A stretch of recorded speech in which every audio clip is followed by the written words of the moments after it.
রাজ্যে ফিরলেন রাজ্যপাল সিভি আনন্দ বোস। দিল্লি থেকে রাজ্যে ফিরলেন তিনি এবং এই মুহূর্তে যে প্রশ্ন, তাহলে কি দুই জয়ী তৃণমূল প্রার্থীর শপথ নিয়ে যে জটিলতা অব্যাহত রয়েছে তা কি আজকে কাটবে, এই প্রশ্নে উঠতে শুরু করে দিয়েছে।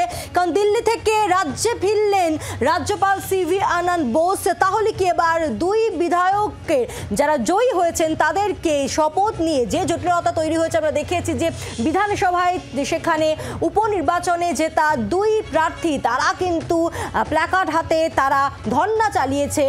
আজ কি এই শপথ নিয়ে যে জটিলতা তৈরি হয়েছে তা কি কাটবে? কারণ রাজ্যপাল তিনি দিল্লি চলে গিয়েছিলেন, তারপর মাঝখানে আমরা একদিন দেখেছিলাম দিল্লি থেকে সোজা বাগডোগরা গিয়ে তিনি শিলিগুড়ি সার্কিট হাউসে গিয়েছিলেন, আবার সেখান থেকে আবার সোজা তিনি দিল্লি রওনা হয়ে গিয়েছিলেন। আর এবার আজ দিল্লি থেকে শহরে ফিরলেন, রাজ্যে ফিরলেন রাজ্যপাল সিভি আনন্দ বোস। তাহলে কি যে জটিলতা তৈরি হয়ে রয়েছে দুই জয়ী তৃণমূল প্রার্থীর শপথ নিয়ে তা কি আজকে কাটবে?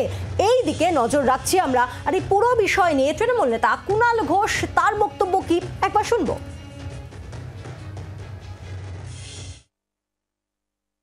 রাজ্যপাল অকারণে নন ইস্যুকে ইস্যু করছেন, রাজ্যপাল অকারণে পরিস্থিতিকে জটিল করছেন। যেখানে দুজন বিধায়ক এক মাস হয়ে গেল মানুষ রায় দিয়েছেন তাদের বিধানসভায় পাঠাবার, শপথ নেওয়ানোর নাম নেই, উল্টে তাদের নামে এক মাস বাদে একটা মানহানির মামলাও তাদেরকে জড়িয়ে দিচ্ছেন। এটা তো তারা জটিল করছেন রাজ্যপাল। তো আমাদের কাছে সর্বশেষ যা খবর, সেটা আবারও বলছি যে রাজ্যপাল দিল্লিতে আছেন এবং দিল্লি থেকে ফেরার পর তিনি এনাদের এই দুই বিধায়কের শপথে তিনি প্রয়োজনীয় নির্দেশ দিয়ে দেবেন। বাংলার আওয়াজ, বাঙালির আবেগ, জি 24 ঘন্টা।